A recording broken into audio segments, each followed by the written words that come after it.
भगवान की लीला जैसे ऐसे सिद्ध पुरुषों की लीला, सिद्ध पुरुषों के प्रारब्ध नहीं होते, उनके तीनों कर्म भस्म हो जाते हैं, संचित, क्रियमाण और प्रारब्ध, क्योंकि शरीर भाव से ऊपर उठे होते हैं महापुरुष।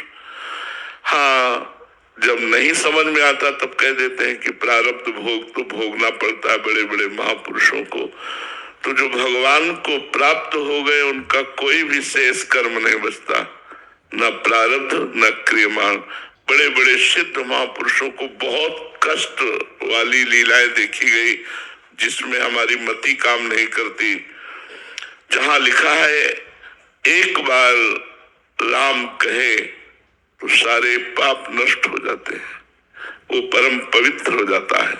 एक बार कृष्ण कहे, एक बार राधा कहे, एक बार परमात्मा का स्मरण करे, वहां जो रात दिन परमात्मा के स्मरण में है और इतना भयानक कष्ट, चाहे आप बड़े महापुरुषों को किसी को देखो, पूज्यपाद सिउड़िया बाबा जी महाराज निरंतर ब्रह्माकार वृत्ति, मूर्तिमान ब्रह्म, चलते फिरते अगर ब्रह्म के दर्शन तो पूज्यपाद उड़िया बाबा थे।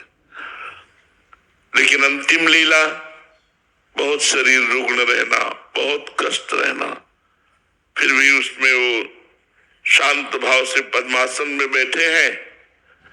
इधर आनंद ब्रह्मचारी भागवती कथा श्री प्रभुदत्त ब्रह्मचारी जी वाली पढ़ रहे हैं, इधर एक आता है और वो कहता है मैं चवर करूंगा, मना कर देते हैं निज सेवक लोग, नहीं, बस वो जाता है और गड़ासा उठा के लाता है और ऐसे महापुरुष के ऊपर 6 गड़ासे, ऐसे 6 इंच गड़ासा घुस जाता, फव्वारे खून के निकल पड़ते हैं।